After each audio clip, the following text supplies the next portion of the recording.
اللهم صل على محمد وآل محمد. اعوذ باللہ من الشیطان اللعین الرجیم. بسم اللہ الرحمن الرحیم. انا انزلناه في ليلة القدر وما أدراك ما ليلة القدر. ليلة القدر خير من 1000 شهر. تنزل الملائكة والروح فيها بإذن ربهم من كل أمر. سلام حتى مطلع الفجر. رب اشرح لي صدري ويسر لي أمري واحلل عقدة من لساني يفقهوا قولي. ان اللہ وملائکتہ یصلون علی النبی یا ایھا الذین آمنوا صلوا علیہ وسلموا تسلیما. اللهم صل علی محمد وآل محمد وعجل فرجهم. رمضان المبارک جیسے جیسے آگے بڑھ رہا ہے ویسے ویسے اللہ اور بندے کا تعلق مضبوط سے مضبوط ہوتا جا رہا ہے، اور لگتا ہے ماشاءاللہ اللہ تعالیٰ نے جس حکمت عملی سے ماہ رمضان کو، سورہ قدر کو ڈیزائن کیا ہے، پلان کیا ہے، وہ یقیناً لاجواب ہے. کہ جیسے ہم نے آپ کو پہلے بتایا تھا کہ ماہ رمضان سے پہلے شعبان اور رجب کے مہینوں میں روزوں کی تیاری، مستحب روزوں کی تاکید کر کے، پھر 15 شعبان اور 27 رجب کو شب قدر کی تیاری کہ آپ جاگیں، کیونکہ ابھی ماہ رمضان میں اگلے مہینے 2 مہینے بعد ایک رات آنے والی ہے. آپ نے نوٹ کیا ہوگا کہ جیسے جیسے رجب پھر شعبان پھر ماہ رمضان میں آپ قدم رکھتے ہیں تو آپ کا ٹیمپو بڑھتا جاتا ہے، آپ کی استقامت بڑھتی رہتی ہے، آپ کا لگاؤ، آپ کا خشوع و خضوع بڑھتا چلا جاتا ہے، اور آپ حل من مزید، یعنی مزید میں چاہتا ہوں کہ مجھے مزید ملے، جسے کہتے ہیں نا دل مانگے مور ابھی، تو وہ والا معاملہ جسے کہتے ہیں کہ ہو گیا مومن کے ساتھ. مومن کہتا ہے کہ بس ابھی شب قدر آ جائے اور میں چاہتا ہوں کہ زیادہ سے زیادہ عبادت کروں. تو آپ نے دیکھا ہوگا پہلا عشرہ گزرتا ہے، پھر دوسرا عشرہ گزرتا ہے، اور جب آدمی اسٹیبل ہو جاتا ہے بھوک کی حالت کے حوالے سے، روزے کے حوالے سے، تو اللہ تعالیٰ دن کی عبادت کے ساتھ ساتھ رات کی عبادت کی ذمہ داری آپ پہ عائد کرنا چاہ رہا ہوتا ہے، اور وہی شب قدر. فرض نہیں ہے ماہ رمضان کی طرح، لیکن اتنی زیادہ تاکید، اتنی زیادہ فضیلتیں ہیں کہ گویا لگتا ہے کہ فرض ہے.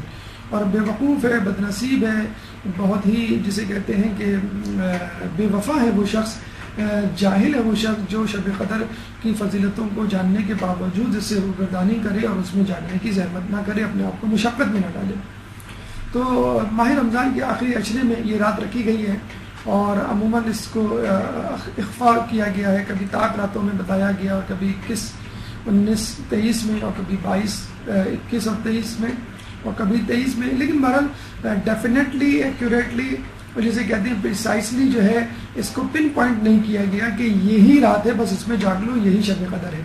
اور اس کی بھی انشاءاللہ ابھی وجوہات آئیں گی کہ ایسا کیوں ہے. تو چونکہ آپ نے نوٹ کیا ہوگا ہمارے جو پچھلے 2 دروس ہیں وہ قرآن کے حوالے سے تھے، ماہ رمضان کے حوالے سے، ان کی غلطیوں کے حوالے سے، ان کی فضیلتوں کے حوالے سے، حکمت عملی کے حوالے سے کافی دروس نیٹ پہ موجود ہیں. تو ہم نے سوچا اس دفعہ اپنا فوکس جو ہے وہ قرآن کو بنایا جائے. تو پہلا جو درس تھا وہ قرآن کا تعارف تھا، دوسرا درس قرآن اور سائنس تھا، تیسرا درس سورہ قدر کے پیغامات کے حوالے سے کہ پورا سورہ جو ہے اللہ تعالیٰ نے لیلۃ القدر کے لیے مختص کیا ہوا ہے. پہلے دیکھیے اللہ تعالیٰ سورہ قدر میں ہمیں کیا کیا پیغام دینا چاہتا ہے. ہماری گفتگو انشاءاللہ ان مندرجہ المراحل پر مشتمل ہوگی. پہلا مرحلہ تعارف، دوسرا فضیلت، تیسرا شان نزول، چوتھا مقدمہ، پانچواں تفسیر، چھٹا اہم نکات، اور ساتواں کلام آخر. آئیے ان مراحل پہ ایک ایک کر کے گفتگو کرتے ہیں اور یہ جاننے کی کوشش کرتے ہیں کہ اللہ تعالیٰ نے اس سورہ قدر میں ہمارے لیے کیا کیا پیغامات رکھے. درود پڑھ دیں محمد والے محمد.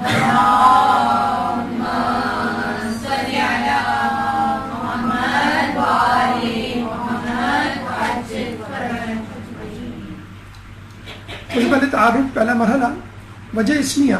ہر سورہ کا ایک نام ہے اور اس نام میں ایک وجہ پوشیدہ ہے. چنانچہ سورہ قدر کی وجہ یہ ہے کہ یہ مقدر کی رات ہے، تقدیر کی رات ہے، اپنی زندگی کو، اپنے نصیب کو بنانے کی رات ہے. مقام نزول بتلایا گیا آپ کو کہ کچھ سورہ مکی ہیں کچھ مدنی ہیں. اس سورہ کے حوالے سے مکی اور مدنی دونوں کا احتمال ہے، لیکن مکی سورہ ہونے کا زیادہ احتمال موجود ہے. موضوع اس کا شب قدر ہے. جو چھوٹی مختصر سورہ ہیں خصوصی طور پہ آخری پارے میں ان کا موضوع عموماً ایک ہی ہوتا ہے. چنانچہ سورہ قدر کا موضوع سورہ قدر جو ہے اس سورہ کا موضوع ہے. شب قدر اس سورہ کا موضوع ہے. 97 آیات ہے ترتیب پر اور اس میں کل 5 آیات ہے. آئیے اس کی فضیلت کی طرف چلتے ہیں. ایک درود پڑھ دیجیے محمد والے کو.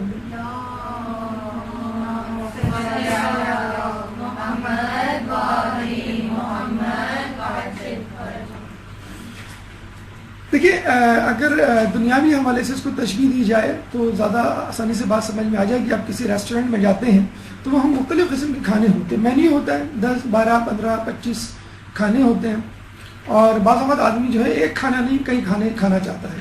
عموماً دسترخوان پہ اگر 4-5 ڈشز ہو تو آدمی 2-3 ڈشز تو ضرور چکھتا ہے. تو کچھ لوگ چاہتے ہیں ہم برگر بھی کھائیں، ہم فرینچ فرائز بھی کھائیں، ہم جو ہے اس کا جو رول ہے وہ بھی کھائیں. تو عموماً ہر چیز الگ الگ ہوتی ہے، ہر ایک کے الگ ریسیپی پلیٹ اور پیکج ہوتا ہے. چنانچہ کچھ ریسٹورینٹ والے یہ کرتے ہیں کہ لوگوں کی مزاج طبیعت کو مد نظر رکھتے ہوئے وہ بذا اوقات ڈیل کی فارم میں 2-3 کھانے ایک ہی پیکج میں کمبائن کر دیتے ہیں. انہوں نے ایک کھانے میں برگر بھی ہوگا، رول بھی ہوگا اور آپ کے فرینچ فرائز بھی ہوں گے. تو اللہ تعالیٰ نے بڑی عجیب انداز سے ماہ رمضان کی تمام فضیلتوں کو اس سورہ قدر کی فقط تلاوت میں مرکوز کر دیا ہے. دیکھیں حدیث رسول ہے کہ جو شخص اس کی تلاوت کرے گا تو وہ اس شخص کی طرح ہوگا جس نے ماہ رمضان کے روزے رکھے اور شب قدر کو پا لیا. دیکھیں شب قدر کو پانا کتنا مشکل کام ہے. آپ نے سنا ہوگا کہ اس کا دن اس کا رات جو ہے وہ متعین نہیں ہے. طاق راتیں ہیں، کچھ کہتے ہیں کہ نہیں طاق اور جفت دونوں پورا عشرہ، کچھ کہتے ہیں کہ پورا رمضان ماہ رمضان، کچھ کہتے ہیں کہ کچھ علماء تو پورا سال جاگتے تھے کہ کہیں یہ شب قدر نہ ہو. اور اگر کوئی یہ کلیم کر لے کہ میں نے شب قدر کو پا لیا تو گویا بہت بڑا دعویٰ ہے کہ اگر وہ شب قدر کو حقیقی طور پہ پا لے بہت بڑی خوش نصیبی ہے اس کے لیے. اسی طرح ماہ رمضان کے روزے بھی ہیں کہ اگر پورے آدمی روزے رکھ لے تو کیا ہی بات ہے. لیکن یہ دونوں چیزیں یعنی ماہ رمضان کے پورے روزے رکھنا اور شب قدر کو پانا بہت ہی کم لوگوں کو نصیب ہوتا ہے. اور پھر پانی کے بعد اس کا حق بھی ادا کرنا یعنی روزے کا حق ادا کرنا جیسا کہ ہے، اور شب قدر کا حق ادا کرنا یعنی اعمال اور خوش و خضوع پیدا کر کے، تو بہت خال ہے، بہت شاذ نادر ہے. بہت خوش نصیب لوگ، بہت متقی پرہیزگار اس کو پا سکتے ہیں اپنی اصل روپ میں. تو کتنی عجیب حدیث ہے، کتنی حیران کن حدیث ہے کہ جو شخص فقط تلاوت کرے گا اس سورہ کی. اب تلاوت ظاہر سی بات ہے ماہ رمضان کے علاوہ بھی ہو سکتی ہے. ماہ رمضان گزر جاتے ہیں یا گزرنے والے ہوتے ہیں تو مومن کے چہرے پر اداسی آ جاتی ہے، دل مغموم ہو جاتا ہے کہ رمضان گزر گیا اور ہم نے اس سے وہ برکتیں نہیں سمیٹنی جو سمیٹنی چاہیے تھی، اب ہم کیسے سمیٹیں.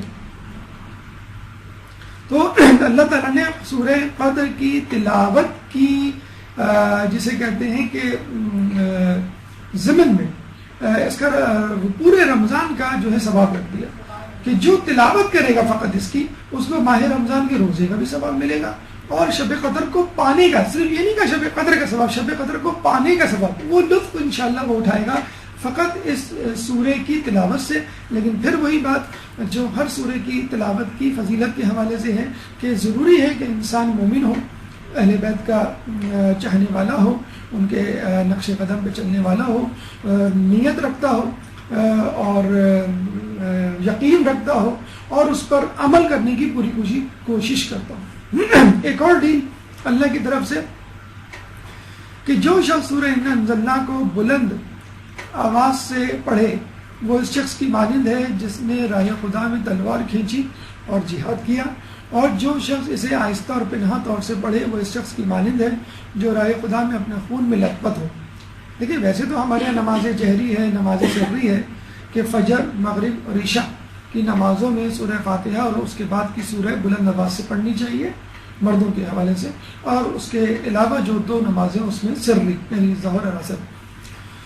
اور انسان کی یہ عادت ہوتی ہے کہ بعض اوقات وہ چاہتا ہے کہ تلاوت زور سے کرے اور بعض اوقات وہ چاہتا ہے کہ آہستگی سے کرے. اور کچھ لوگوں کی عادت ہوتی ہے مسلسل بلند آواز سے تلاوت کرنے کی، کچھ لوگوں کی عادت ہوتی ہے آہستگی سے پڑھنے کی. تو اللہ تعالیٰ نے لوگوں کا مزاج سامنے رکھتے ہوئے کہ کوئی اس مخمصے میں نہ پڑ جائے کہ اگر میں آہستہ پڑھ رہا ہوں تو شاید مجھے جو ہے وہ ثواب کم ملے، یا میں زیادہ زور سے پڑھ رہا ہوں تو اس میں دکھاوا ریاکاری نہ آ جائے. تو اللہ تعالیٰ نے دونوں کا ثواب الگ الگ رکھ دیا. جو بلند آواز سے پڑھے گا گویا اس نے تلوار کھینچی اور جہاد کیا، اور جو ہے آہستگی سے پڑھے گا وہ گویا خون میں لت پت ہوا، یعنی شہید ہوا.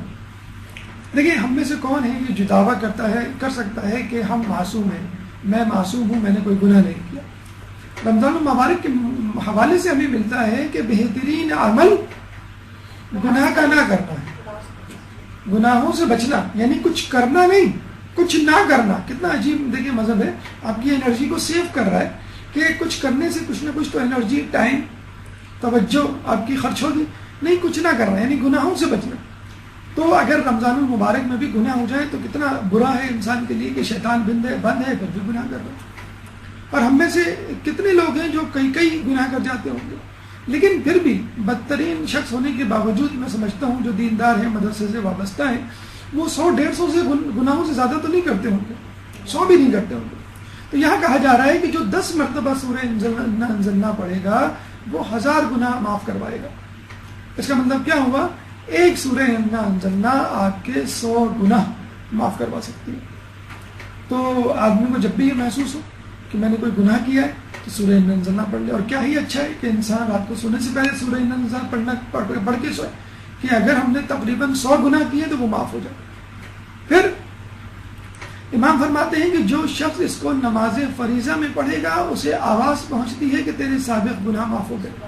یہ تو ویسے ہی ہے تلاوت کا سبب. اور اگر آپ اپنی نمازوں میں یعنی فرض نمازوں میں پڑھیں گے تو آپ کے جو ہے وہ گویا تمام گناہ پچھلے معاف ہو گئے. پھر وہی بات کہ خشوع خضوع، یقین، توجہ اور عمل کی کوشش، جستجو کے ساتھ. اس کی تلاوت کرنے والا خیر البریہ کا ساتھی ہوگا، اور کیا ہی بہترین ساتھی اس کو ملا. خیر البریہ امیر المومنین حضرت علی ابن ابی طالب علیہ السلام.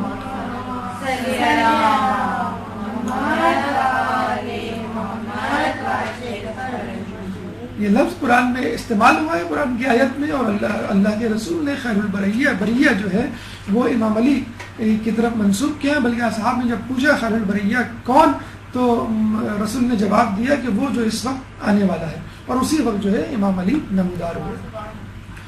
دنیاوی آفات سے بچاؤ، چاہے وہ نیچرل ڈیزاسٹرز ہو، طوفان ہو، بارش ہو، سیلاب ہو. جو ابھی کراچی میں قیامت خیز گرمی پڑی ہے وہ بھی کسی قدرتی آفت سے کم نہیں تھی. 1000-1500 لوگ جو ہے آپ کے اس آفت کی نظر ہو گئے. تو اگر کوئی شخص دنیاوی آفات سے بچنا چاہتا ہے تو وہ یہ سورہ پڑھے. اور دوسری بات یہ ہے کہ آج کل جیسے جیسے عید قریب آتی جا رہی ہے ویسے ویسے چوری ڈکیتی کا سیزن بھی آتا جا رہا ہے. حالانکہ قومی ادارے اور قانون نافذ کرنے والے ارادے گو کے متحرک ہیں، لیکن اس کے باوجود آپ نے دیکھا ہوگا کہ جو لوگ ان چوری ڈکیتیوں کے عادی ہیں وہ کس طرح اپنا ہاتھ صاف کر جاتے ہیں. کوئی گھر محفوظ نہیں، کوئی سڑک، کوئی بازار، کوئی دکان محفوظ نہیں. تو چنانچہ اگر کوئی چاہتا ہے کہ اس کا خزانہ یعنی تجوری یعنی جو وہ مال کما رہا ہے، آپ اپنے لاکر میں جو پیسے رکھتی ہیں، آپ اپنی الماری میں جو زیور رکھتی ہیں، آپ اپنے بینک میں جو پراپرٹی کے ڈاکیومنٹس رکھتی ہیں، تو یہ جتنے بھی جگہیں ہیں جہاں پہ آپ کی عمر بھر کی کمائی یا بہرحال مہینے بھر کی کمائی یا کوئی قیمتی چیز پڑی ہوئی ہے، تو اگر اس کے سامنے آپ یہ سورہ قدر پڑھیں تو انشاءاللہ وہ محفوظ رہے گی. اگر کسی خزانے کے دروازے پہ پڑھا جائے یعنی سورہ قدر کو، تو وہ خزانہ ہر برائی اور آفت سے محفوظ رہے گا یہاں تک کہ مالک خود نکال لے. ایک اور جگہ فرمایا کہ اس سورہ کو بکثرت تلاوت کرنا ادائے قرض اور وسعت رزق کے لیے مؤثر ہونا منقول ہے. ہم میں سے کون ہے جو کسی نہ کسی طور پہ کبھی نہ کبھی قرض لینے پہ مجبور نہ ہو جاتا ہو؟ اور جب قرض لے لیا جائے، جتنی آسانی سے قرض لیا جاتا ہے اتنی مشکل سے قرض کو لوٹایا جاتا ہے. وسعت رزق کے لیے مؤثر، اور وسعت رزق کون ہے جو یہ نہیں چاہتا اس کے رزق میں وسعت ہو؟ کون نہیں چاہتا اس کو بہتر سے بہتر نوکری ملے؟ تو یہ سورہ قدر جو ہے اپنی کوشش اور عملی جستجو جاری رکھے لیکن اگر سورہ قدر بھی پڑھے گا تو اس کو آخرت میں تو ثواب ملے گا، لیکن انشاءاللہ دنیا میں بھی اس کی روزی میں برکت ہوگی۔ خود گھر کی حفاظت، اگر آپ گھر کھلا چھوڑ کے جاتے ہیں یا ویسے بھی سوتے ہیں تو ایک خوف ہوتا ہے کہ چوری ڈکیتی کے حوالے سے، تو سوتے وقت سورہ قدر کا 11 مرتبہ پڑھنا حفاظت کا موجب ہے۔ اگر آپ روزانہ 11 مرتبہ نہیں پڑھ پاتے کوئی بات نہیں، آپ اپنے گھر میں ڈیوٹیز لگا دیں، ایک مرتبہ امی پڑھ لیں، دوسری رات ابو، تیسری رات بہن یا بھائی، اس طرح تمام لوگوں کو روزانہ کی چوکیداری یا محافظ ہونے کا اعزاز مل جائے گا اور ثواب بھی مل جائے گا اس کے ساتھ ساتھ۔ ایک اور عمل ذرا مشکل عمل ہے، اگر ہو سکے تو کریں ورنہ کوئی بات نہیں، اور دوسرے عمل جو آپ کو آسان لگتے ہیں وہ بھی آپ کر سکتے ہیں۔ شب قدر میں نئے گھڑے میں پانی ڈال کر، گھڑے کی جگہ آپ چاہیں تو کوئی پیالہ لے لیں، اس پانی پر 30 مرتبہ سورہ قدر پڑھی جائے، اس گھڑے کو لٹکا دیا جائے، بس اس سے پانی بھی پیا جائے اور وضو بھی کیا جائے، اور کم شدہ پانی کا اس میں اضافہ کیا جاتا رہے تو باعث برکت ہے۔ یعنی آپ پانی پڑھ کے پھونک دیا، آپ نے پانی ڈال لیا، اس میں سورہ قدر پڑھ لیا آپ نے، اب اس میں سے ایک پیالہ نکال لیں اور وضو تھوڑا سا کر لیں، یا وضو جس سے کر رہے ہیں اس میں یہ پانی ملا لیں آپ، یا وضو آپ اس سے شروع کر لیں اور باقی آپ نلکے سے وضو کو کنٹینیو کر لیں، یعنی وضو میں جو پانی استعمال ہوا ہے اس میں تھوڑا سا پانی یہ والا بھی شامل ہو جائے۔ اس طرح غسل میں ایک چلو غسل آپ نے اس پانی کا ڈال لیا، باقی آپ اپنا غسل شروع کر دیں نلکے کے پانی سے یا فوارے سے یا بالٹی سے، لیکن اس پانی کو مکمل ختم نہ ہونے دیا جائے، یعنی جیسے ہی ختم ہونے والا ہو اس میں دوسرا پانی ملا دیں۔ آپ نے شاید یہ ہومیوپیتھک میں بھی پڑھا ہوگا، جو ہومیوپیتھک کی دوائیں بنتی ہیں وہ ڈائلیوشنل میتھڈ سے بنتی ہیں، یعنی دوا کو مزید ڈائلیوٹ کیا جاتا ہے اور اصل میڈیسن اس پانی سے نہیں نکالی جاتی، اور اس پانی ہی سے مزید جو ہے وہ دوا بنائی جاتی ہے، جیسے پانی ختم ہونے والا ہوتا ہے اس میں مزید پانی ایڈ کر دیا جاتا ہے۔ تو دیکھیں یہ ایک طریقہ جو ہے آج بھی طب میں رائج ہے، اور ہمارے امام بھی یہ طریقہ بتا رہے ہیں کہ پانی کی اپنی تاثیر ہوتی ہے۔ باقاعدہ ایک جاپان میں تجربہ بھی ہوا تھا کہ ایک پانی پہ جو ہے وہ سورہ یا آیت لکھی گئی اور ایک پانی میں کوئی اور جملہ لکھا گیا جس کا کوئی خاص معنی نہیں تھے، تو جو وہ پانی تھا وہ بہت عرصے بعد گندا ہوا، خراب ہوا، بلکہ خراب ہی نہیں ہوا کہ جس پر آیت یا سورہ لکھی گئی تھی۔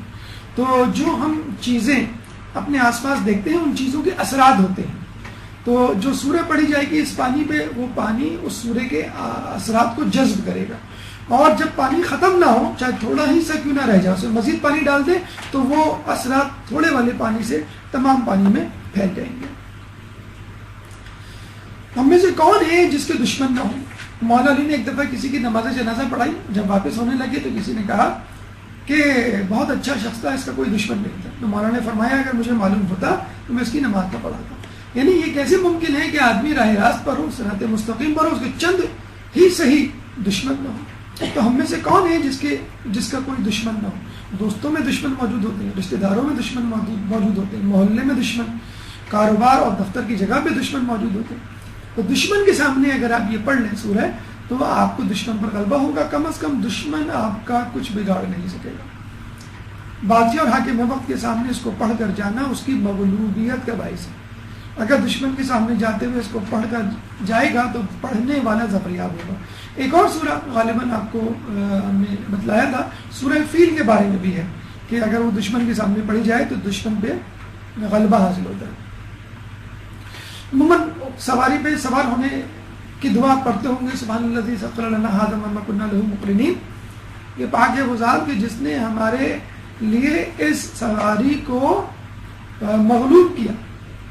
اسی طرح اگر اس کے ساتھ سورہ انا انزلنا بھی پڑھ دی جائے، جو شخص سواری پر سوار ہوتے وقت انا انزلنا کی تلاوت کر لیا کرے تو اس سے صحیح سالم اترے گا اور اس کے گناہ بھی بخشے جائیں گے۔ اگر کوئی چیز تقدیر پر سبقت کر سکتی ہے تو میں کہتا کہ انا انزلنا کا پڑھنے والا تقدیر پر سبقت کر سکتا ہے۔ لیکن تقدیر آپ کی شب قدر کو لکھی جائے گی، اور یہ آیت، یہ سورہ اسی شب قدر سے متعلق ہے۔ تو اگر آپ اس سورہ کو پڑھیں گے تو عین ممکن ہے جو ڈاکیومنٹ آپ کے لیے اپرووڈ ہو چکا ہے اس میں کوئی امینڈمنٹ ہو جائے۔ آپ نے دیکھا ہوگا کوئی ڈاکیومنٹ ہے، کوئی تحریر ہے، اس میں اگر فائنل ہونے کے باوجود بھی کوئی کمی بیشی رہ جائے تو ہم انک ریموور کا سہارا لیتے ہیں، ہم جو ہے وہ وائٹوں کا سہارا لیتے ہیں، ہم ایرو لگا کے اوپر کریکشن کر دیتے ہیں، اگر بینک کا چیک ہو تو اوپر ایک سگنیچر بھی کر دیتے ہیں۔ یعنی فائنل ڈاکیومنٹ اپروو ہونے کے باوجود بھی تھوڑی بہت کمی بیشی کا امکان ہوتا ہے. تو یہ وہ سورہ ہے جو شب قدر میں لکھی گئی تقدیر میں امینڈمنٹ کروا سکتی ہے بیماریوں کے لیے. سورہ فاتحہ بہت مشہور سورہ ہے، معروف سورہ ہے بیماری کے لیے. کہتے ہیں کہ ہر بیماری کا علاج سورہ فاتحہ میں سوائے موت کے.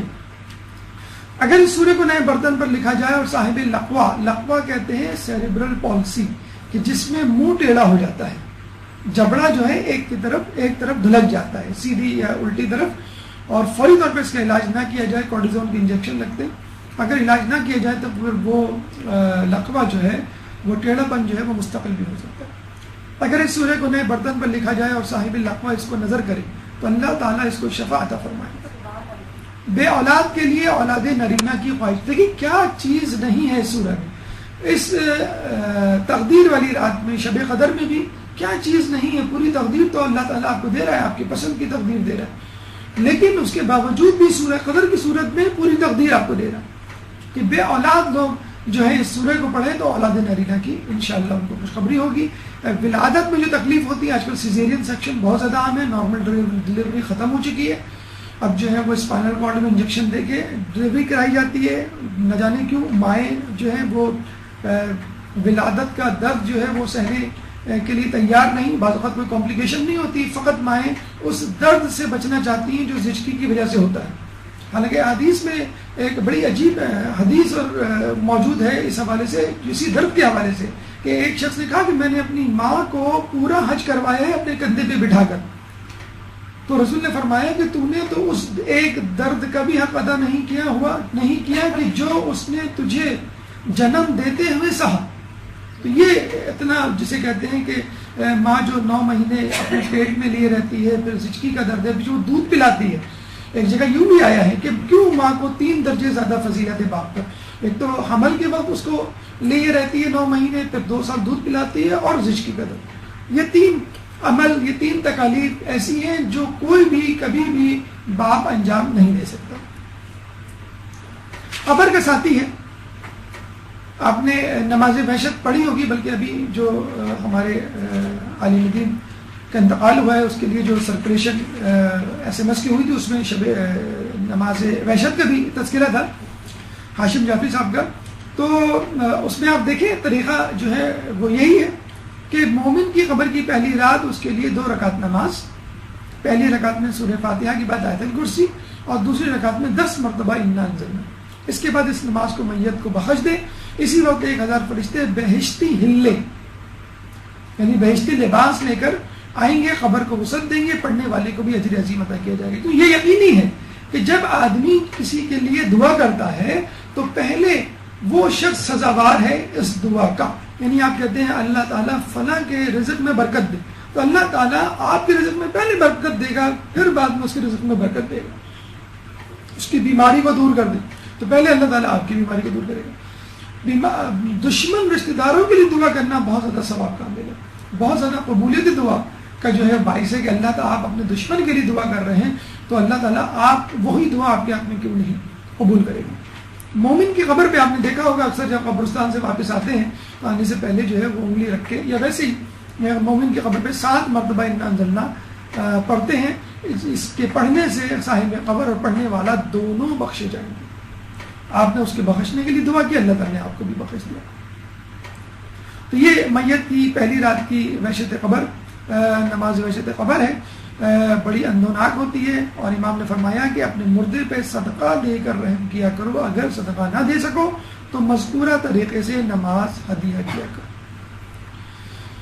نماز ہدیہ والدین آپ نے سنا ہوگا کہ 10 مرتبہ ربنا اغفر لی ولوالدی وللمؤمنین یوم یقوم الحساب پہلی رکعت میں، اور پھر دوسری رکعت میں رب اغفر لی ولوالدی ولمن دخل بیتی مؤمنا وللمؤمنین والمؤمنات. اور پھر نماز کے بعد رب ارحمہما کما ربیانی صغیرا 10 مرتبہ پڑھیں. یہ نماز والدین. اکثر ایک اور طریقہ جو چھٹے امام سے منقول ہے کہ اپنے والدین کے لیے نماز ہدیہ والدین اس طرح پڑھتے تھے کہ پہلی رکعت میں سورہ فاتحہ کے بعد انا انزلنا، اور دوسرے رکعت میں سورہ کوثر. خود بھی پڑھیں اور اپنے بچوں کو بھی نماز والدین کے لیے تاکید کریں. یہ جب بھی ہم نے بتایا کہ نماز فریضہ میں پڑھنے سے ایک ندا آتی ہے کہ تیرے پچھلے گناہ بخشے گئے، تو ہمارے آٹھویں امام امام علی رضا علیہ السلام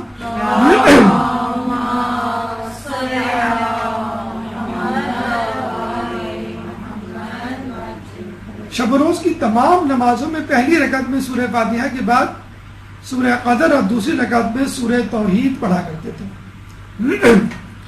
تو سورہ توحید اپنی جگہ پہ قائم، دوسری رکعت میں عموماً لوگ پڑھا کرتے ہیں، اور پہلی رکعت میں سورہ قدر پڑھ لیں تو امام کی سنت پہ عمل ہوتا ہے. پانچویں امام کی روایت میں بہت ساری فضیلتیں اس میں وارد ہوئی ہیں. مثلا بصارت میں نور، دل میں یقین اور حکمت پیدا ہوتی ہے. غمزدہ مسافر اور مریض کے پڑھنے سے اس کی مشکلیں آسان ہوں گی. زراعت، اس وقت جون جولائی کا مہینہ ہے، اس وقت سندھ اور پنجاب، بلوچستان سرحد کے دیہاتوں میں جو ہے فصلیں جو ہیں اپنے عروج پر ہیں، اور یہ فصل کے کاٹنے کا مہینہ ہے. تو اگر کوئی زراعت میں پڑھے تو اس میں برکت ہوگی اس سورہ کو پڑھنے سے. درد دل آج کل آخری زمانے کی نشانیوں میں سے ہے کہ درد دل زیادہ ہو جائے گا. آج کل پہلے ایک زمانے میں ای سی جی بہت بڑا ٹیسٹ ہوا کرتا تھا اور لوگ بڑے خوش ہوتے تھے بھائی ای سی جی جو ہے نارمل آیا کچھ نہیں ہے. اب جو ہے وہ اینجیوگرافی کچھ نہیں رہا. بڑے آرام سے ڈاکٹر حضرات کہہ دیا کرتے ہیں آپ اینجیوگرافی کرا لیں، جو بیماری ہے وہ ضروری نہیں کہ ای سی جی میں آ جائے. تو اینجیوگرافی کروائی جاتی ہے، آن دا اسپاٹ اگر کوئی نیروئنگ ہو تو اینجیوپلاسٹی فوراً کر دی جاتی ہے. تو اب اینجیوگرافی اینجیوپلاسٹی کوئی بہت بڑا ایشو نہیں رہا. پاکستان کے سابق پریزیڈنٹ کے حوالے سے ایک بات آئی تھی کہ وہ اینجیوگرافی کے لیے باہر جا رہے ہیں، تو یہی بات ایشو میڈیا میں اٹھا کہ اینجیوگرافی کون سا بڑا ٹیسٹ ہے جو پاکستان میں نہ ہو سکے. تو اینجیوگرافی ایک روٹین ٹیسٹ بن گیا. کیوں؟ دل کے امراض بڑھ گئے، دلوں کے الگ الگ ہاسپٹلس بن گئے باقاعدہ.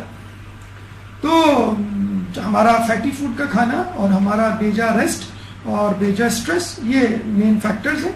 اور ماہ رمضان مبارک بہترین مہینہ ہے اپنے سٹریس کو کم کرنے کے حوالے سے، اپنی ٹینشن کو کم کرنے کے حوالے سے، اپنی فیٹی فوڈ اور اوور آل ڈائٹ کو کم کرنے کے حوالے سے. اور اگر کسی کو امکان ہے تو وہ یہ دعا پڑھے، سورہ پڑھے تو درد دل سے شفا یابی ہوگی. مٹی کے برتن پہ لکھ کر بارش کے پانی سے دھویا جائے، پھر اس پانی میں شکر ملا دیا جائے. اگر شوگر ہے تو کینڈل یا کوئی اور سویٹنر ملا دیں. رزلٹ میں آپ کی خواب میں اگر کوئی زیارت کرنا چاہے تو زوال کے وقت 100 مرتبہ سورہ انا انزلنا پڑھنے سے انشاءاللہ رسول اکرم صلی اللہ علیہ وآلہ وسلم کی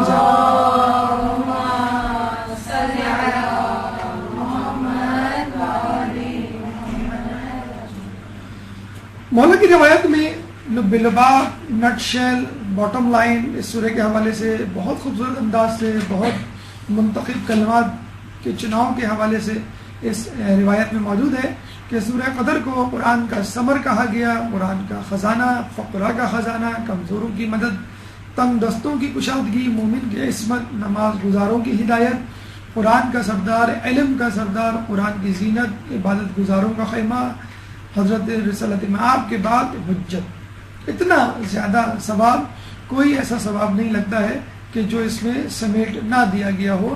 قرآن کا ثمر ہے، کیونکہ قرآن آدمی اس لیے پڑھتا ہے کہ انسان جو ہے اپنی تقدیر سنوارے. تقدیر سورہ قدر میں موجود ہے.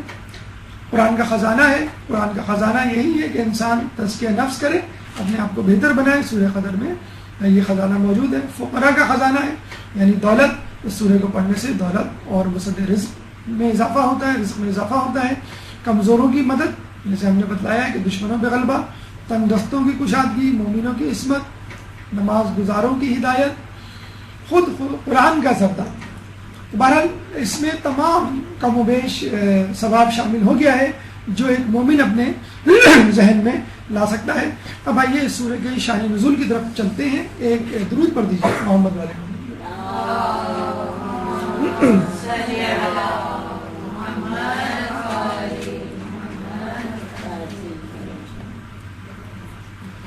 کہتے ہیں کہ ایک دفعہ رسول اللہ نے خواب میں دیکھا کہ منبر رسول پر بنو امیہ والے براجمان ہیں. رنجیدہ خاطر ہوئے، افسوس ہوا ان کو. کہتے ہیں کہ آپ کے افسوس کو دور کرنے کے لیے رسول اللہ تعالیٰ نے یہ سورہ نازل کی.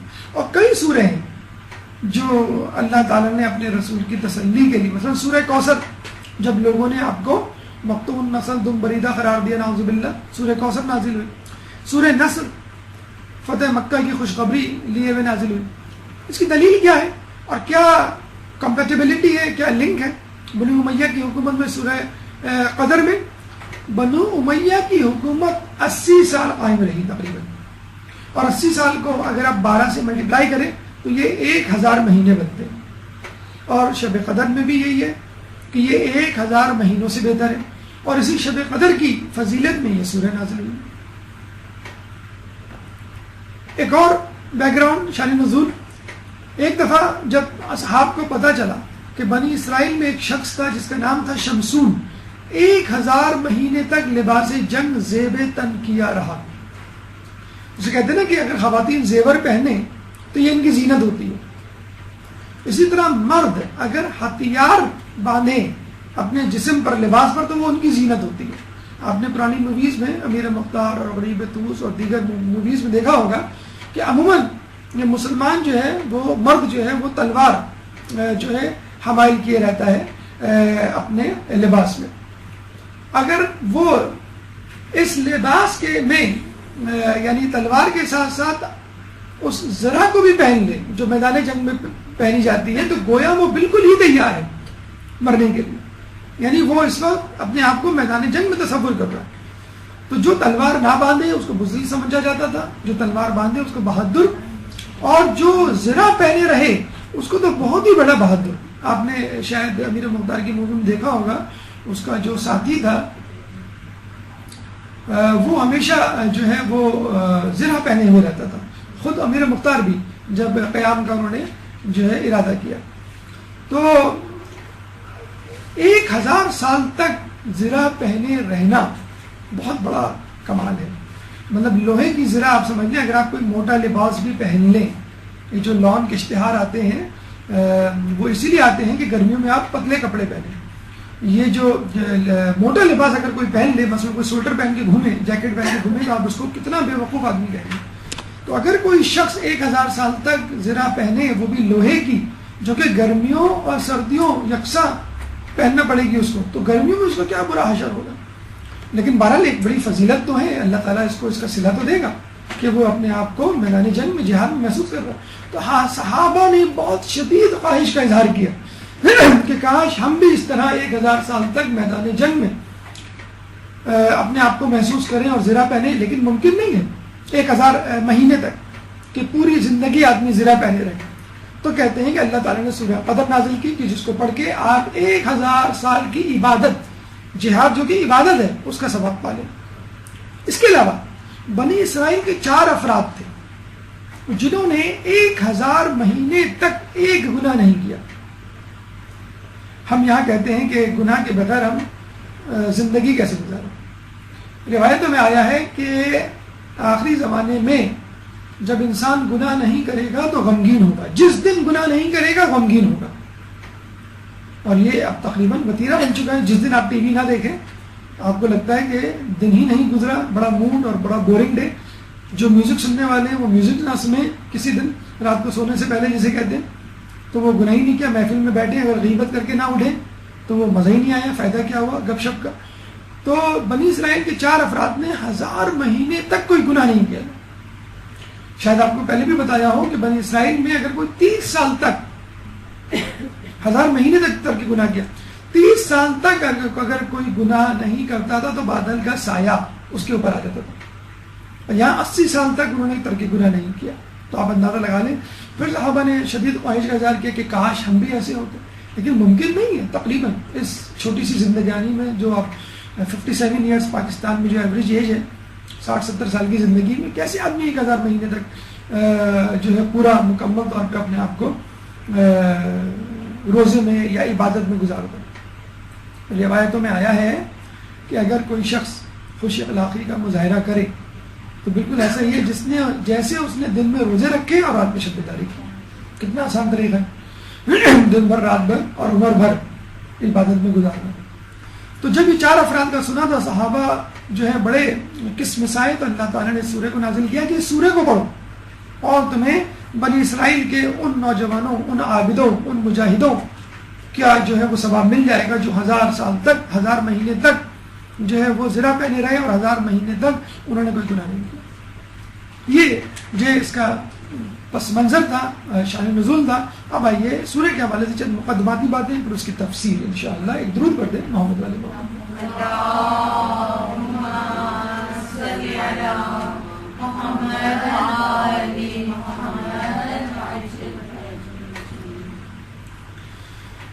سورہ قدر کے پیغامات. دشمن خدا ہے وہ شخص جو زیادہ کھاتا ہے اور جو زیادہ سوتا ہے. خدا نے کسی کو یہ نہیں کہا کہ جو نماز نہیں پڑھتا وہ گنہگار ہے، جو روزے نہیں رکھتا وہ گنہگار ہے، یعنی وہ اللہ کا دشمن ہے. جو جہاد نہیں کرتا وہ اللہ کا دشمن ہے. کس کو کہا؟ جو زیادہ کھاتا ہے، جو زیادہ سوتا ہے. حالانکہ کھانا ایک طبعی امر ہے، فطری بات ہے، بلکہ لازمہ حیات ہے. اس کے بغیر کیسے زندہ رہ سکتے ہیں آپ؟ اسی طرح سونا یہ بھی آپ کی لازمہ حیات ہے. اگر آپ نہ سوئیں تو مر جائیں گے. 40 دن تک آدمی زندہ رہ سکتا ہے اگر نہ کھانا نہ کھائے، اور 10 دن تک زندہ رہ سکتا ہے اگر آدمی نہ سوئے. تو آپ نے دیکھا کہ سونا اور کھانا دونوں کتنے ضروری ہیں، اور اللہ تعالیٰ انہی دونوں چیزوں کو کم کروا رہا ہے. آپ کا کھانا بھی کم کیا، وہ ایک الگ بات ہے. ہم جو ہے تلے ہوئے ہیں کہ ہمیں وہی 2500 کیلوریز لینی ہے جو ہم شعبان اور رجب میں لیا کرتے تھے. اگر ہم نے دن میں نہیں کھایا تو کیا ہوا؟ مغرب سے لے کے فجر تک مسلسل کھائیں گے انشاءاللہ. کوئی ایسا مسئلہ نہیں ہے. تمام کیلوریز. ایک لوگوں کو ایک خوف پیدا ہو گیا کہ بھئی گرمی بہت زیادہ ہے، پانی پیتے رہو. وہ ہمارے ایک جاننے والے ہیں، وہ ہر 1 گھنٹے میں 2 گلاس، ہر گھنٹے میں 2 گلاس رات میں، کہ پتہ نہیں کل کیا ہو، ڈی ہائیڈریشن نہ ہو جائے، شوق اور لو نہ لگ جائے وغیرہ وغیرہ. کلو واشربو ولا تسرفو، کھاؤ پیو اور اسراف نہ کرو. جس طرح بھوک لگنے پہ آپ کو کھانا چاہیے، اسی طرح بھوک پیاس لگنے پہ آپ کو پانی پینا چاہیے. اس میں کون سی ایسا راکٹ سائنس ہے؟ کوئی آپ کو اپنا واٹر لیول چیک کرنا ہوگا ہیموگلوبن اور بلڈ پریشر کی طرح؟ کیا آپ کو اپنا گلوکوز چیک کرنا ہوگا پھر آپ کو کھانا ہوگا؟ نہیں. بھوک ایک جبلت ہے، فطرت ہے، غریزہ ہے کہ جب آپ کو لگے، جب آپ کی توانائی میں کمی ہوگی، جب کھانا جسم میں کم ہوگا، خود بخود بھوک لگ جائے گی. اس طرح پانی، جب آپ کا جو ہے واٹر لیول کم ہو جائے گا، جسم میں ڈی ہائیڈریشن ہوگی، خود بخود آپ کو پیاس لگے گی.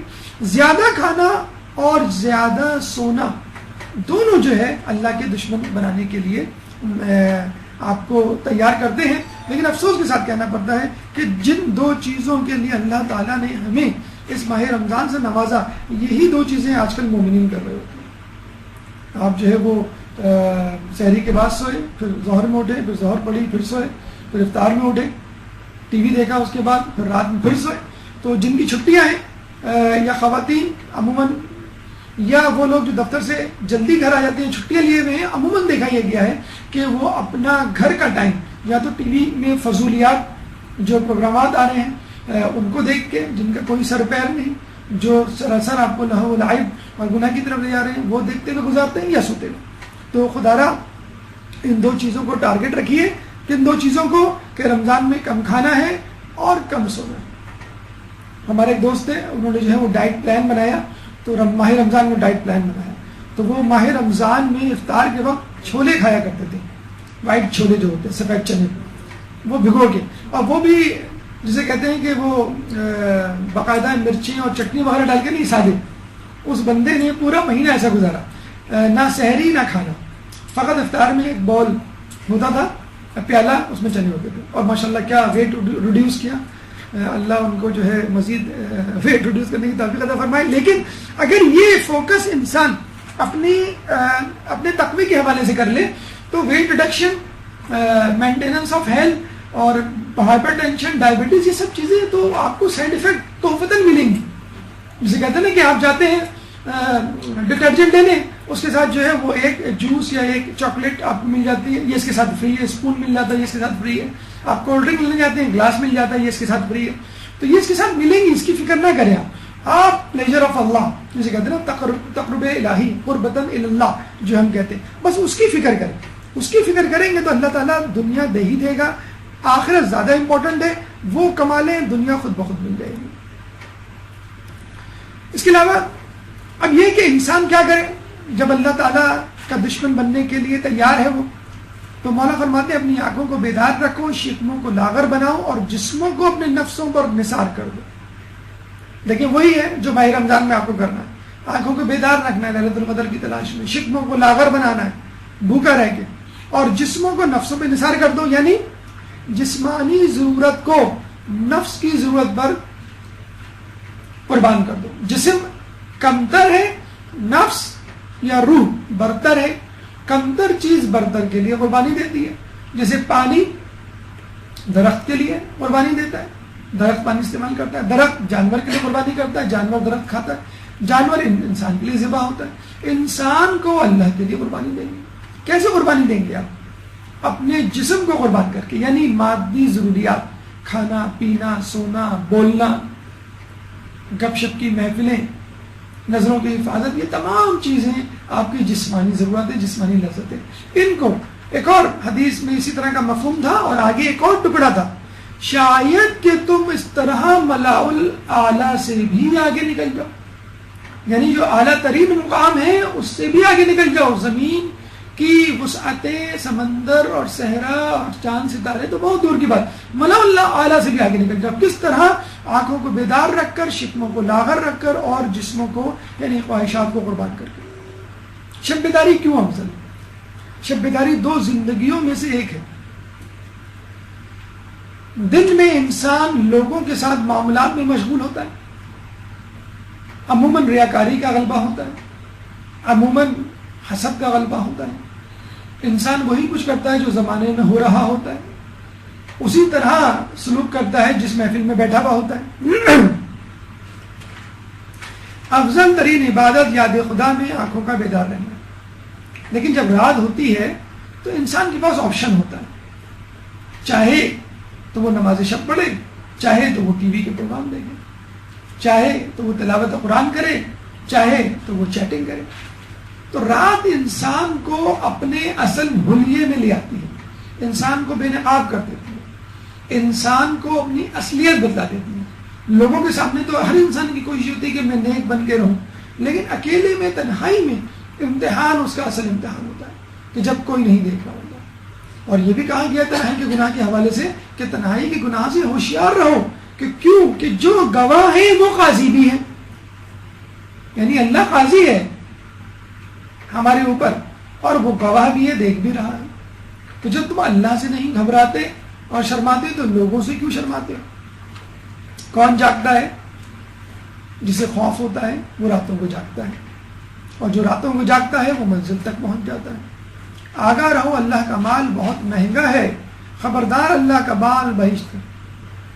جوانی میں عدم کے واسطے سامان کر غافل، مسافر شب کو اٹھتے ہیں جو جانا دور ہوتا ہے۔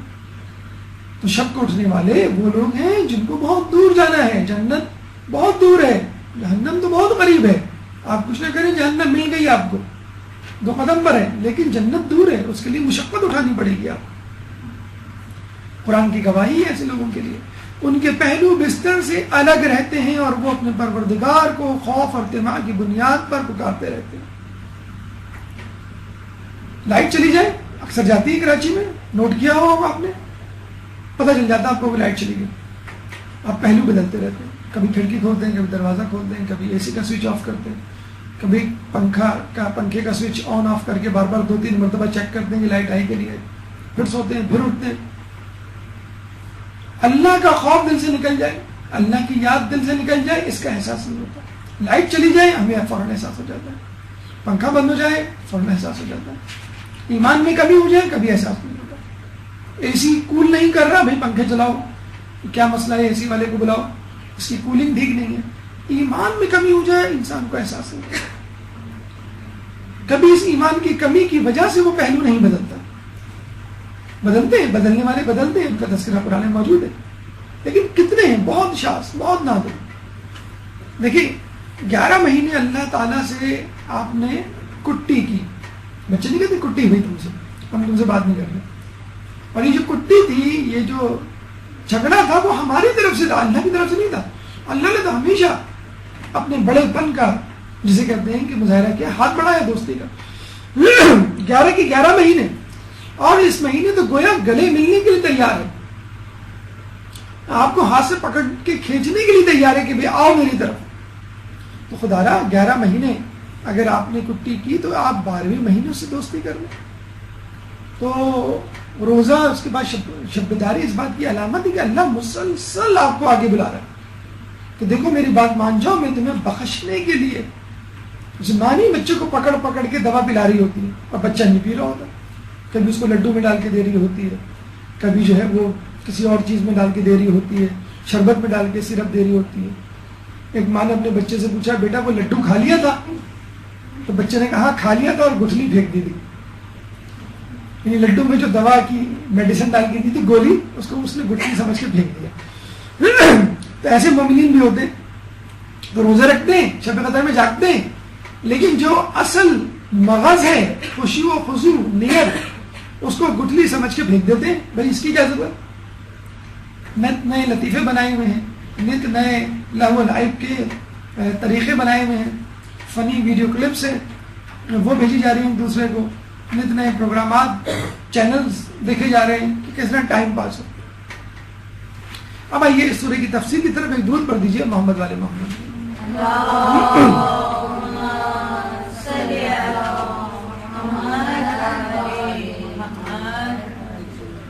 بسم اللہ الرحمن الرحیم. شروع اللہ کے نام سے جو نہایت مہربان اور رحم کرنے والا ہے. سورہ کی ابتدا بسم اللہ سے جو ہر سورہ کا جز ہے. ہمارے ہاں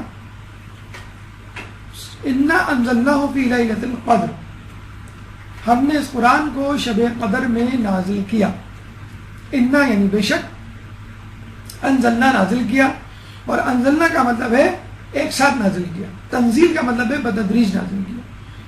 ایک ساتھ نازل کرنے کی گواہی سورہ بقرہ 185 میں اللہ نے دی ہے. شہر رمضان الذی انزل فیہ القرآن ھدی للناس. 183 ماہ رمضان مبارک کے لیے یا ایھا الذین آمنوا کتب علیکم الصیام کما کتب علی الذین من قبلکم لعلکم تتقون. اس کے فوراً بعد 85 میں شہر رمضان الذی. ماہ رمضان وہ مہینہ ہے جس میں قرآن نازل کیا گیا جو لوگوں کے لیے ہدایت ہے. اس کا مطلب کیا ہوا کہ قرآن ایک ساتھ نازل ہوا. ایک اور جگہ سورہ دخان آیت نمبر 3 میں اللہ فرماتا ہے انا انزلناہ فی لیلۃ مبارکۃ انا کنا منذرین، کہ جسے ہم نے مبارک رات میں نازل کیا ہم ہمیشہ سے ڈرانے والے تھے. یہاں بھی انزلنا کا لفظ استعمال ہوا.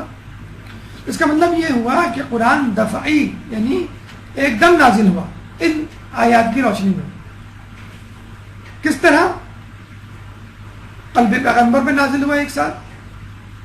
اس کا مطلب کیا ہوا کہ رسول اللہ قرآن کے تدریجی نزول سے پہلے واقف تھے. اب یہاں سوال یہ پیدا ہوتا ہے کہ اگر ایک ساتھ نازل ہوا تو وہ جو وحی آتی تھی اور رسول کہتے تھے کہ مجھ پہ وحی آئی ہے، فلاں آیت اتری ہے، یہ آیت قرآن میں شامل کر دو، تو پھر وہ کیا ہوتا تھا؟ اگر ایک ساتھ نازل ہوا قرآن تو رسول اللہ نے مکمل قرآن کیوں نہیں دے دیا اپنے ساتھیوں کو؟ تو اس سوال کا جواب کہ کیا رسول قرآن کے تدریجی نزول سے پہلے سے واقف ہے؟ جی ہاں. رسول لوح محفوظ کے علاوہ جو خدا کا مخفی علم ہے کے سوا دوسرے تمام علموں سے آگاہ ہے. سورۃ طٰہٰ 114 میں اللہ فرماتا ہے وحی کے نازل ہونے سے پہلے قرآن کے بارے میں جلدی نہ کیجیے. دلیل اس لیے ہے کہ رسول میں قرآن نازل ہو گیا تھا لیکن وہ تھوڑا تھوڑا کر کے اصحاب کو بتلایا کرتے تھے. دوسری مرتبہ قرآن یعنی دوسری جگہ کہاں نازل ہوا رسول کی قلب کے علاوہ؟ بیت المعمور، وہ خانہ کعبہ جو ایگزیکٹلی خانہ کعبہ جو زمین پر ہے اس کے اوپر ہے آسمانوں میں. اس مبارک رات سے مراد شب قدر جس میں خدائے بزرگ و بدر نے قرآن کو ایک ہی مرتبہ بیت المعمور کی طرف نازل کیا، پھر 20 سال کے عرصے میں رسول پاک پر تدریجی طور پر نازل ہوا. یہ بالکل ایک کلیئر کٹ ڈیسیجن ہے کہ پہلے رسول پہ نازل ہوا پھر آہستہ آہستہ 20 سال کے عرصے میں رسول پاک پر.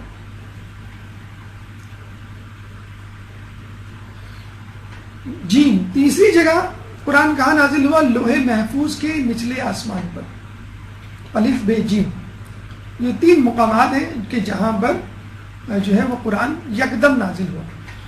کیا قرآن تدریجی بھی نازل ہوا؟ جی ہاں، 23 سال میں بتدریج عرصہ نبوت کے دوران نازل ہوا. خلاصہ بحث یہ ہے کہ نزول قرآن دفعی تدریجی دونوں طرح ہوا، اور نزول دفعی شب قدر میں اور نزول تدریجی قرآن شب معراج میں.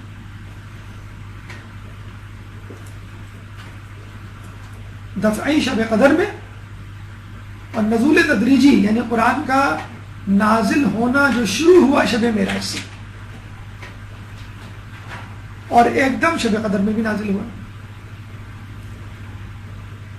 انزلنا مکمل طور پہ نازل ہونا، تنزیل یعنی تھوڑا تھوڑا کر کے نازل ہونا، یعنی قرآن دونوں طریقے سے نازل ہوا، ایک دم بھی اور آہستہ آہستہ بھی۔ اس کی مثال بالکل ایسی ہے، کوئی استاد جب آپ کو کوئی کتاب پڑھانا چاہتا ہے تو پہلے وہ کتاب خود پڑھ لیتا ہے اچھی طرح، پھر وہ آپ کو پڑھاتا ہے، اور ضروری نہیں وہ شروع سے پڑھائے، وہ یہ بھی کہہ دیتا ہے بعض اوقات کہ بیٹا پہلا چیپٹر ذرا مشکل ہے، ہم ذرا دوسرے چیپٹر سے اسٹارٹ کریں گے، اچھا تیسرا چیپٹر جو ہے وہ آپ کو اس طرح پڑھنا ہے، اور آگے پیچھے وہ دیکھ کے پڑھاتا ہے بچے کی ذہنی استعداد اور ماحول کے مطابق۔ اس طرح جو اللہ تعالیٰ نے سورہ نازل کی رسول اللہ پر، وہ سورہ تھی جو وقت کے حساب سے نازل ہے، یعنی جب جہاد کا موقع تھا تو جہاد کے حوالے سے سورہ، جب نماز کا حکم آیا تو نماز کے حوالے سے، حج کے موقع پر حج کی آیات۔ لیلۃ القدر کیا ہے جو اس آیت میں تذکرہ ہے، اِنَّا أَنزَلْنَاهُ فِي لَيْلَةِ الْقَدْرِ۔ پہلا مفہوم یہ ہے کہ کیونکہ بندوں کے تمام سال کے سارے مقدرات اسی رات میں تعین ہوتے ہیں، رزق ہے، بیماری ہے، عمر ہے، موت ہے، یہ سب۔ اب ظاہر سی بات ہے کہ ایک انسان اگر عبادت میں مشغول ہو، اور جسے کہتے ہیں کہ سال بھر فرض کر لیں اللہ نے فیصلہ کر لیا ہو کہ اس کو میں بیمار کروں گا، مصیبت میں مبتلا کروں گا، رزق میں تنگی کروں گا، اللہ نے ڈیسائیڈ کر لیا آپ کی کرتوت دیکھ کے، لیکن عین اس وقت آپ پہنچ گئے، جیسے آپ کے ابو جب آفس سے گھر آتے ہیں تو وہ جو ہے ڈیسائیڈ کر لیتے ہیں امی کی شکایت پر کہ سزا دینی ہے آپ کو، ڈنڈا ہاتھ میں لے کے بیٹھے ہوئے ہوتے ہیں۔ جب آپ جو ہے وہ گھر میں داخل ہوتے ہیں اسی وقت جو ہے وہ گڑگڑانے لگتے ہیں آپ، تو کم از کم اس وقت تو گڑگڑائیں آپ، اس وقت تو آپ اللہ کی عبادت کریں جب اللہ تعالیٰ آپ کی تقدیر لکھنے جا رہا ہے۔ اور دلیل یہ بھی ہے کہ وہ رات جس میں ہر امر خدا کی حکمت کے مطابق مرتب ہوتا ہے، ہماری طرف سے ایک حکم تھا، ہم ہی نے محمد کو بھیجا، یہ سورہ دخان میں اس کی دلیل موجود۔ دوسرا مفہوم ہے عظیم شرافت اور قدر کی حامل رات ہے، یہ سورہ حج میں اللہ فرماتا ہے عظیم شرافت و قدر کی حامل رات، انہوں نے حقیقت میں خدا کی قدر و عظمت کو ہی نہیں پہچانا۔ قدر یعنی سورہ قدر کے حوالے سے۔ تیسرا مفہوم قرآن پوری قدر و منزلت کے ساتھ قدر و منزلت والے رسول پر قدر و منزلت والے فرشتے کے ذریعے نازل ہوا، بہترین کتاب بہترین نبی پر بہترین فرشتے کے ذریعے، مطلب کیا کمبینیشن ہے، آپ اس کو ذرا غور کیجئے۔ چوتھا مفہوم ایسی رات جس میں قرآن کا نازل ہونا مقدر ہوا، یعنی قرآن کا نازل ہونا اس میں ڈیسائیڈ ہوا۔ پانچواں مفہوم جو شخص اس رات بیدار رہے وہ صاحب قدر و مقام ہوتا ہے، صاحب قدر ہوتا ہے، اس کی قدر کی جانی چاہیے۔ چھٹا مفہوم فرشتوں کی کثرت نزول کے سبب کہتے ہیں عرصہ زمین کی جگہ تنگ ہو جاتی ہے، اور تقدیر بمعنی تنگی بھی ہے۔ دوسری آیت وما ادراک ما لیلۃ القدر، اور تمہیں کیا معلوم شب قدر کیا ہے؟ تو بچوں کو بتاتے نا، جسے کبھی ایئرپورٹ نہ دیکھا ہو، ایئرپورٹ کیا ہوتا ہے، بیٹا تمہیں کیا معلوم ایئرپورٹ کیا ہے؟ اب بتاتے پھر بھی وہ نہیں سمجھتا۔ اسی طرح اللہ تعالیٰ کہہ رہا ہے کہ وما ادراک ما لیلۃ القدر، تمہیں کیا معلوم لیلۃ القدر کیا ہے، کس طرح تم درک کرو گے؟ القاریات و من قاریات وما ادراک ما القاریات، کھڑکھڑانے والی وہ کھڑکھڑانے والی، تمہیں کیا معلوم وہ کھڑکھڑانے والی کیا ہے؟ تم درک نہیں کر سکتے اس دنیا میں، حقیقت میں ہمیں نہیں معلوم شب قدر کیا ہے۔ مخفی کیوں رکھا ہم نے اللہ تعالیٰ نے؟ کیوں کہ جیسے رمضان کی جزا کو مخفی رکھا ہے، روزہ میرے لیے ہے، میں ہی اس کی جزا ہوں۔ کیا جزا ہے؟ روزانہ کے روزوں کی جزا تو آپ نے پڑھی ہوگی، اللہ کیا اس سے بھی زیادہ جزا ہے۔ امام فرماتے ہیں اللہ تعالیٰ نے قرآن میں ہر چیز کا صلہ جزا بیان کر دی سوائے شب قدر کے۔ اسی طرح شب قدر کیا ہے ہم کو نہیں معلوم ہو سکتا، جتنا کچھ اللہ اور اس کے رسول نے امام نے ہمیں بتایا اتنا ہمیں معلوم ہے، لیکن اس کا اصل ادراک ہمیں نہیں ہو سکتا۔ تیسری آیت لیلۃ القدر خیر من الف شہر، شب قدر 1000 مہینے سے بہتر ہے۔ دیکھیں یہ نہیں کہا 1000 مہینے کے برابر ہے، من الف شہر، سواء الف شہر نہیں کہا، من سے بھی بہتر ہے۔ اچھا یہاں الف کی بحث سن لیجئے. الف تعداد کے لیے ہوتا ہے 1000 یعنی 1000 مرتبہ. مضبوط کثرت کے لیے بھی ہوتا ہے. ہم نہیں کہتے 1000 مرتبہ تمہیں سمجھایا ہے کہ دروازہ بند کر دیا کرو, لائٹ آف کر دیا کرو جب گھر سے نکلو یا کمرے سے نکلو. تو کثرت کا مطلب ہے ان لمیٹڈ, انفائنٹ, آپ کاؤنٹ ہی نہیں کر سکتے. تو ہم 1000 کا لفظ استعمال کرتے ہیں. اچھا مزے کی بات یہ ہے, آپ نے انگلش میں سنا ہوگا 1000, پھر ملین, پھر بلین, پھر ٹریلین. عربی میں الف سے بڑھ کر کوئی عدد نہیں. الف کا مطلب ہے 1000, اور اس کے بعد 1000, 5000, 2 لاکھ, 1000, جتنے بھی 1000 آپ کو, وہ 1000 ہی کی کاؤنٹنگ سے ہوں گے. یعنی 2000, 4000, 50,000, 100,000, پھر 1000, پھر 1000, یعنی الف 1000 ہی سب سے بڑا حصہ ہے. تو اللہ تعالیٰ مزید کیا بتاتا کہ جب آپ کو گنتی ہی نہیں آتی, بچوں کو اگر گنتی 100 تک آتی ہے تو ہم اس کو یہی کہیں گے نا کہ شب قدر جو ہے وہ 100 سے بھی زیادہ بہتر ہے, کیونکہ اس کو 100 کا عدد ہی معلوم ہے جو میکسیمم ہے. تو عربوں کو 1000 ہی کا عدد معلوم تھا. تو اگر ابھی ہوتی تو ہو سکتا ہے ممکن اللہ تعالیٰ بلین ٹریلین کا لفظ استعمال کرتا, یعنی اس کے برابر نہیں ہے. یہ بات تو طے ہے 1000 کے برابر نہیں ہے. من الفی, اس سے بہتر ہے, 1000 سے بھی زیادہ ہے. کیوں؟ ایک تو وہی پس منظر میں بیان کی جانے والی روایت کہ ایک شخص 1000 مہینے تک زرا پہنے رہا, اس حوالے سے 1000 کا لفظ استعمال کیا. 4 افراد 1000 مہینے تک گناہ کرنے سے باز رہے, اس لیے 1000 کا لفظ استعمال کیا. بنو امیہ نے 1000 مہینے تک حکمرانی کرنی تھی, اس لیے 1000 کا لفظ استعمال کیا.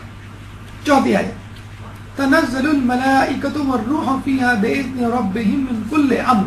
فرشتے اور روح اس رات میں اپنے پروردگار کے اذن سے ہر کام کی تقدیر کے لیے اترتے ہیں.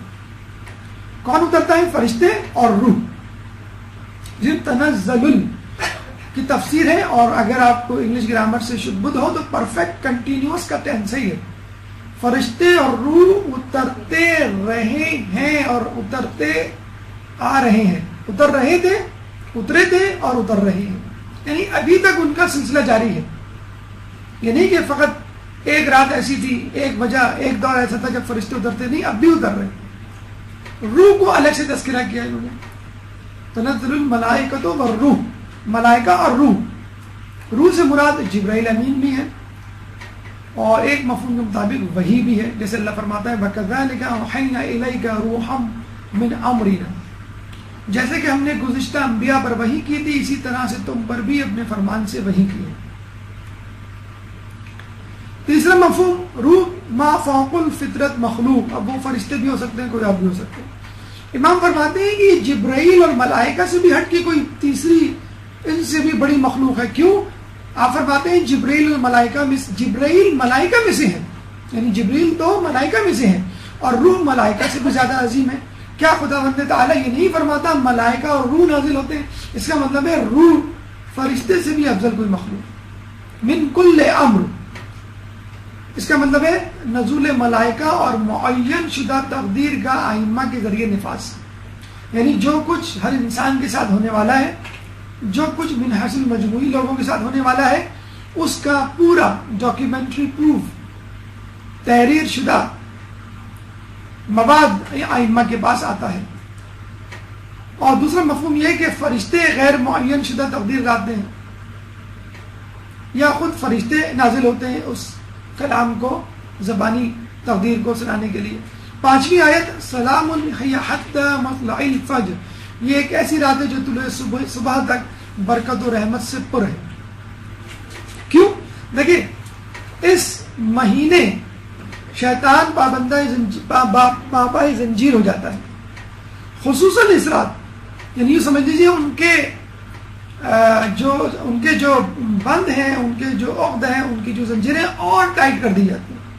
سالم اور سلامت رات گویا ایک تاکید, مزید ضمانت انسان کے لیے کہ تم خوب لگ کے اور جم کے عبادت کرو, کوئی تمہارے آگے پیچھے دشمن نہیں. اور یہ ایک سلام, فرشتوں کا سلام بھی ہے جو وہ ایک دوسرے پر کرتے ہیں, مومنین پر کرتے ہیں, پیغمبر اکرم پر اور معصوم جانشینوں پر کرتے ہیں. اور یہی سلام سورہ ہود میں بھی آیا ہے, وَلَقَدْ جَاءَتْ رُسُولُنَا رسولنا ابراہیم بالبشرى قالوا سلاما قال سلام. اور ابراہیم کے بعد ہمارے نمائندے بشارت لے کر آئے اور آ کر سلام کیا تو ابراہیم نے بھی سلام کیا. کہتے ہیں کہ ابراہیم علیہ السلام کو اس سلام کی لذت عمر بھر محسوس ہوتی رہی جو فرشتے نے ان کو کیا. دو عالم سے کرتی ہے بے گانہ دل کو، عجب چیز ہے لذت آشنائی. کہ جس شخص کو فرشتوں سے ملاقات کا تجربہ ہو جائے، نماز میں خوشی و خضوع پیدا کر کے اللہ سے ملاقات کا تجربہ ہو جائے، تو واقعی وہ اس لذت کو نہیں بھول گا. اور یہی فرشتوں کا سلام تھا کہ جس نے ابراہیم کے لیے آتش نمرود کو گلزار بنایا. تو کیا شب قدر میں مومنین پر جو فرشتوں کا سلام ہوتا ہے اس سے آتش جہنم کو سرد نہیں کیا جا سکتا، لیکن اس کے لیے ضروری ہے کہ جو دنیا کی آتش ہے یعنی آزمائش، اس میں آپ کو کودنا پڑے گا اس طرح کہ آپ کا دامن گناہوں سے نہ جلے. بے خطر کود پڑا آتش نمرود میں عشق، عقل ہے محو تماشائے لب بام ابھی. فرشتوں کا طواف. امام سے کسی نے پوچھا کہ کیا آپ کو اندازہ ہو جاتا ہے کہ یہ شب قدر ہے؟ امام نے کیا خوبصورت جواب دیا، ہم کیسے نہ جانیں گے جبکہ فرشتے اس رات ہمارے گرد طواف کرتے ہیں. یہی تو وہ مقام ہے، یہی تو وہ شخصیات ہیں کہ جن کو وہ سلام پیش کرتے ہیں، جن کے گرد طواف کرتے ہیں. درود پڑھ دیں محمد والے محمد.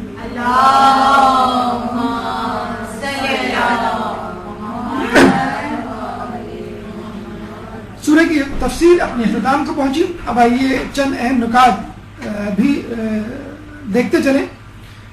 تعین شب قدر یہ ایک بڑا مسئلہ ہے، بڑا دلچسپ مسئلہ ہے، بہت اہم مسئلہ ہے. روایات کے مطابق، کچھ روایات کے مطابق تمام رمضان کی راتیں، ماہ رمضان کی راتیں شب قدر ہو سکتی ہے، کوئی بھی رات ہو سکتی ہے، فقط آخری عشرے کی تمام راتیں نہیں. کچھ روایات کے مطابق رمضان کے آخری عشرے کی تمام راتیں یعنی 21 سے لے کے 30. مزید کچھ روایتوں کے مطابق آخری عشرے کی تاک راتیں، اور کچھ روایت کے مطابق پہلی رات ماہ رمضان کی 17ویں، 19ویں، 21ویں، 23ویں، 27ویں، 29ویں. مشہور روایات 21 اور 23 کی. مگر فعل رسول یہ ہے کہ ماہ رمضان کے آخری عشرے کی تمام راتوں کو رسول اللہ جاگا کرتے تھے. اور ہمارے چھٹے امام کا قول ہے کہ شب قدر 21ویں یا 23ویں شب ہے. کسی نے اصرار کیا تو امام نے جواب دیا، اس چیز کے لیے جسے تو چاہتا ہے 2 راتیں کس قدر آسان ہے. یعنی کیا تم 2 راتیں بھی نہیں جاگ سکتے؟ جب سے چھٹیاں پڑی ہیں ماہ رمضان میں اور یہ نائٹ میچز کا سلسلہ شروع ہوا ہے، آپ نے دیکھا ہوگا کتنا آسان ہو گیا ہے راتوں میں جاگنا. جب سے 24 آور ٹی وی چینل شروع ہوئے کتنا آسان ہو گیا. ویسے مومن کے لیے بڑا مشکل تھا راتوں میں جاگنا. اگر انسان دلچسپی محسوس کر لے عبادت میں، خشوع و خضوع محسوس کر لے، وہ لذت حاصل کر لے جو اس کو ٹی وی کے پروگرام اور کرکٹ کے میچز سے ہوتی ہے، یقین کیجیے آپ کو کسی رات جو ہے وہ نیند نہ آئے. تقدیر مقدرات تو 19ویں کی شب کو ہوتی ہے. ابھی بھی بڑا دلچسپ روایت کو سن لیجیے.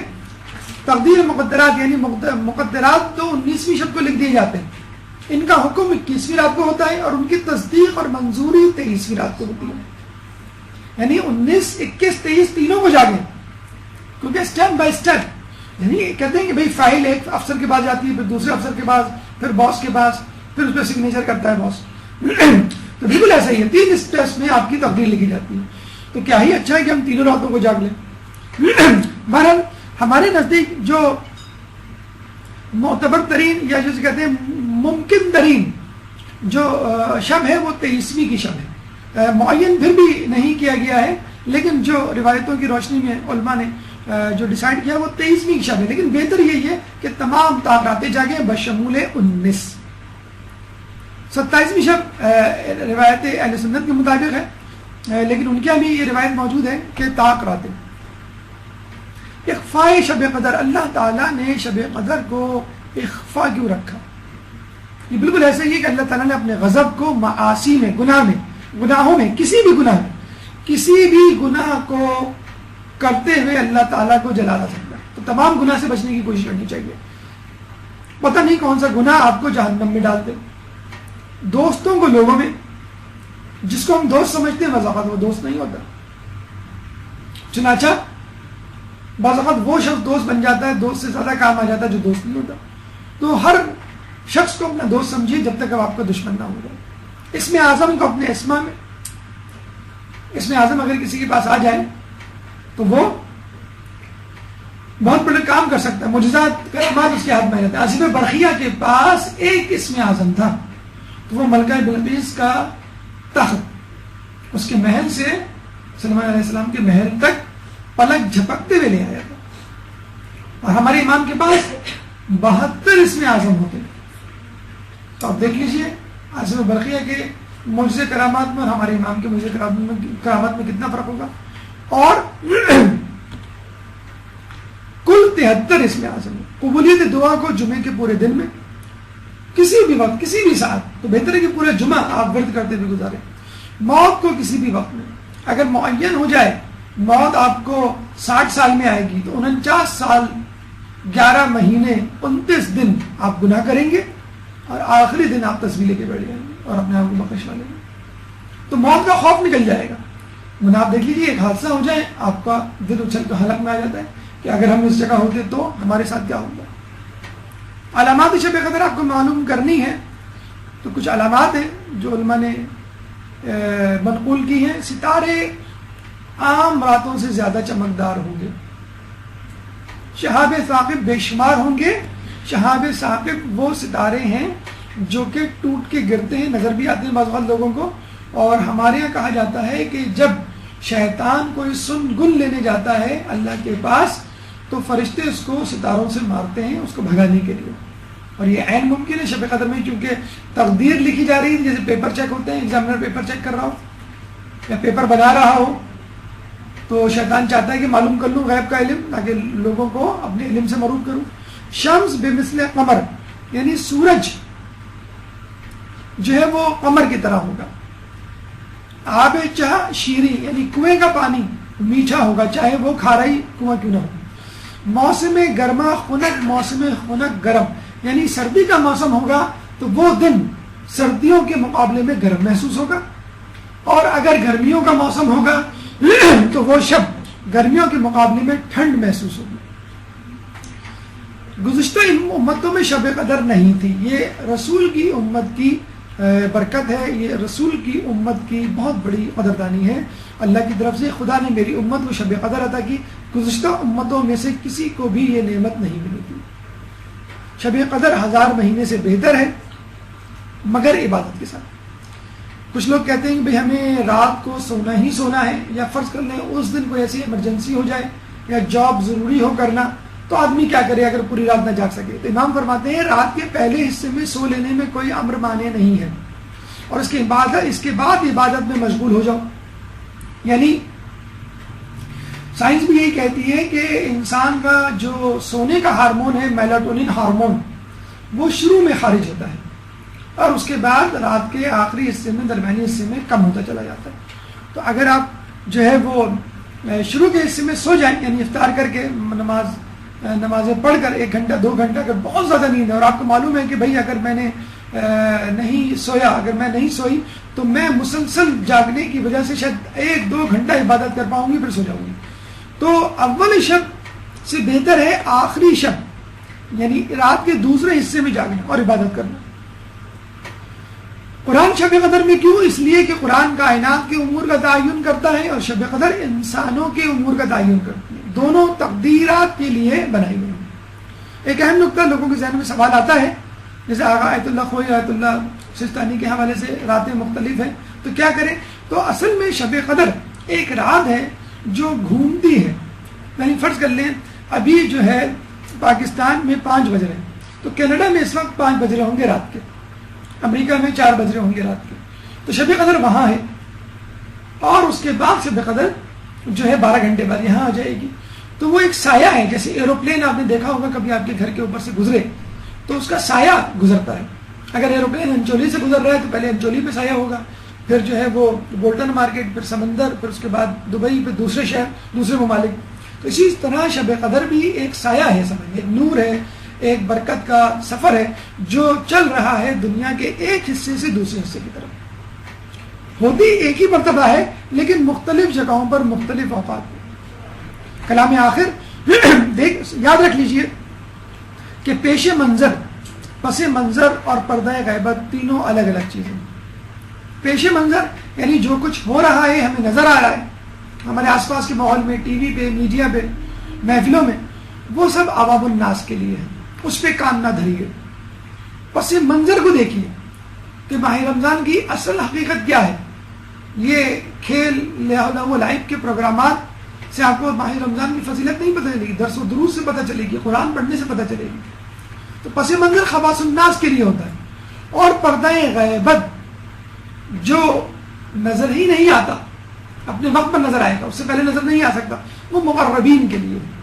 تو جو جتنا غیبت پہ یقین رکھے گا، پس منظر پہ یقین رکھے گا، اتنا ہی اللہ سے قریب ہوگا. اور جو سامنے کی چیزوں پہ یقین رکھے گا، یعنی سحری اور افطاری اور اس کے مینیو میں کھو جائے گا، تو اس کے لیے شب قدر اور ماہ رمضان کی برکتیں نہیں. تو جو پیش منظر ہے وہ دھوکہ ہے، جو پس منظر میں ہے وہ حقیقت ہے، اور جو پردہ غیبت میں ہے وہ حق. اللہ تعالیٰ سے دعا ہے کہ جو کچھ پڑھا سنا اس پہ عمل کرنے کی توفیق عطا فرما. اگر کوئی سوال اس موضوع سے متعلق آپ کے ذہن میں ہو تو آپ کر سکتے ہیں. سوالات سے پہلے صلوات.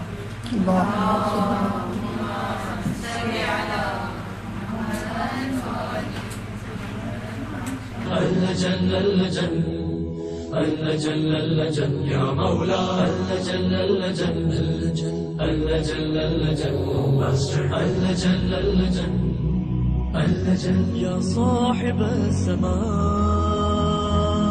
اللجن اللجن